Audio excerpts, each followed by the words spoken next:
Les murs, ça allait encore. Mais le plafond, c'est une autre histoire. Rien n'est droit, tout est en pente et c'est haut. Plusieurs fois, je me suis demandé si j'avais fait le bon choix. Dans la vidéo précédente, j'ai monté toute l'ossature des murs. Sur le papier et le plafond, c'était la suite logique. Mais en réalité, c'est là que tout se complique. Dans ce studio mansardé, rien n'est aligné. Donc ici, tout doit être fait sur mesure. Parlons un peu outils. Je me sers d'un rapporteur d'angle de la marque chinoise. Vu la typologie de la toiture, ici c'est indispensable.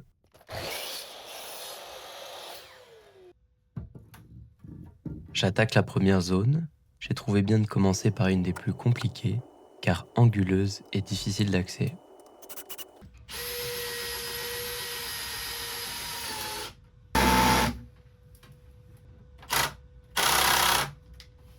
Allez, je vais oser le dire, un mètre laser est un bon investissement.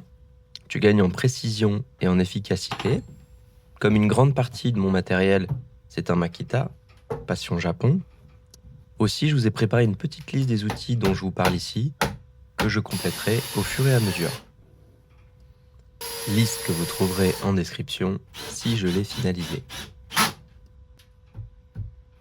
Voilà. J'utilise ici un Niveau Laser Bosch Pro. Je l'ai eu à un prix raisonnable car je l'ai acheté d'occasion sur Amazon. On n'y pense pas forcément, mais tu peux y faire des affaires. La contrepartie est que tu reçois une boîte déjà ouverte et le produit peut avoir quelques défauts mineurs. Disclaimer, cette vidéo n'est pas sponsorisée par Amazon, malheureusement.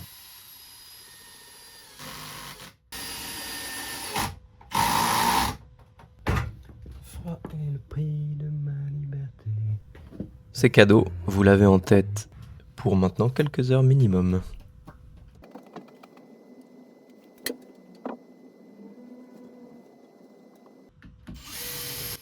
J'ai malheureusement peu ou mal filmé l'étape de la pose de l'isolation. On a fait ça un peu tard, les plans sont sombres, il y avait souvent de la poussière sur l'objectif.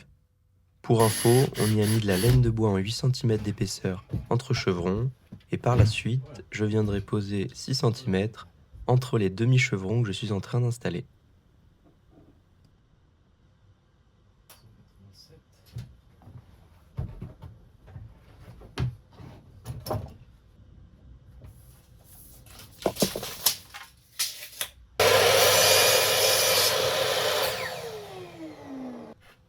Le guide de perçage double dont je me sers est de la marque Trend. Grâce à lui, les assemblages sont robustes et se font vite.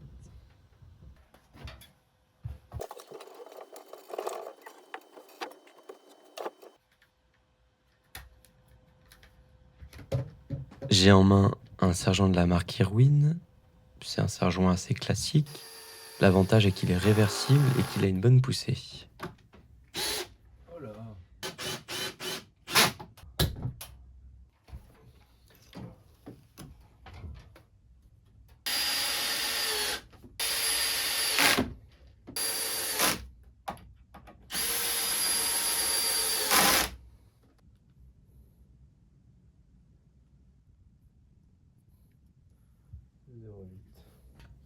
J'utilise une scie à main japonaise Razor Blade.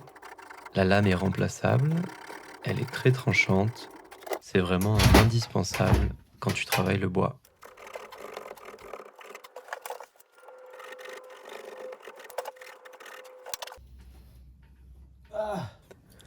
Les joies du travail en hauteur, t'as mal au bras, t'es jamais bien loin de la chute et tu t'en prends plein les yeux.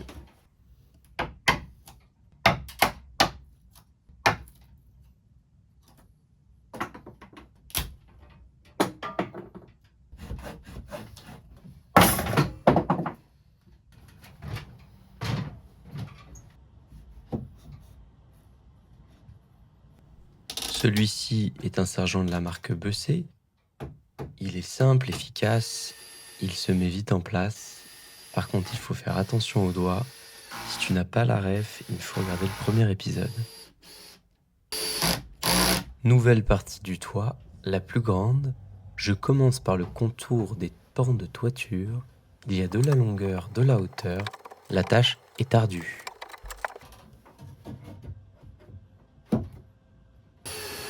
Oh, fuck.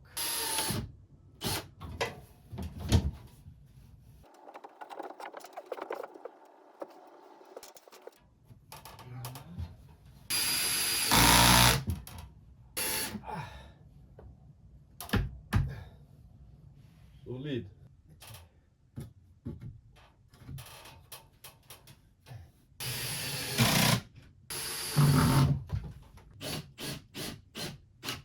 Ramassez.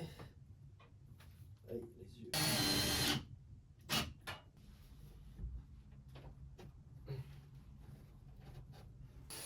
J'avais au préalable tracé des repères à l'aide de mon niveau laser sur les chevrons de la toiture, ce qui m'a permis de poser plus simplement ces pièces de bois. Qu'il est malin.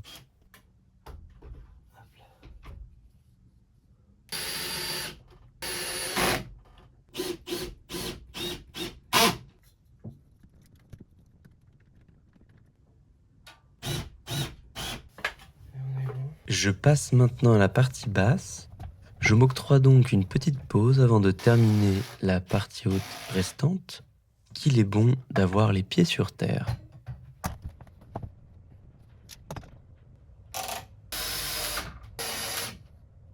Ah oui, ça s'ouvre de l'autre côté.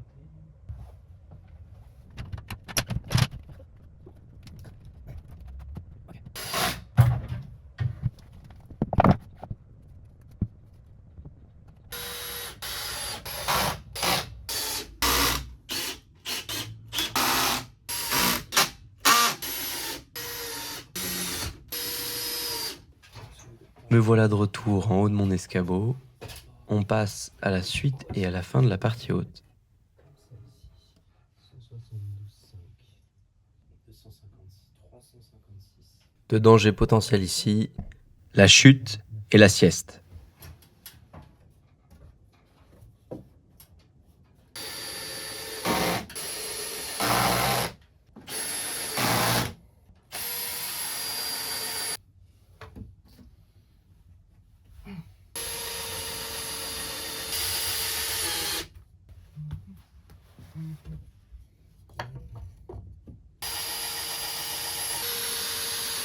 Toi tu viens là. Toi tu viens là. Hop. Aïe, ah, mon doigt.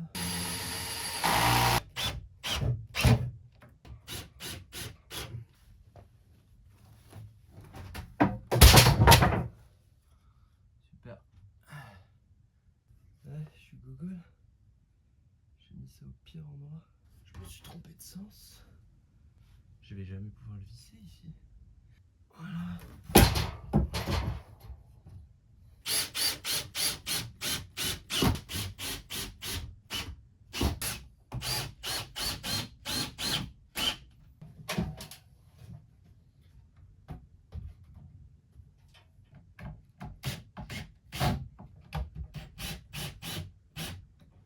Je me suis trompé. J'ai mesuré sur le trait du bas. Faire une cale, hein. Des deux côtés, je me suis trompé. Entrée en scène de mon pistolet à Kloussenko.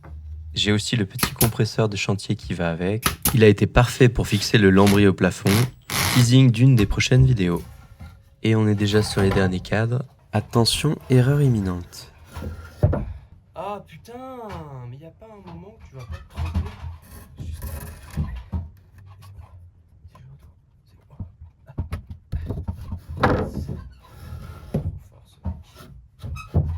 C'était long, inconfortable, et j'ai fixé mon quota de vis pour une vie, mais au final j'ai une base solide, et surtout prête pour la suite.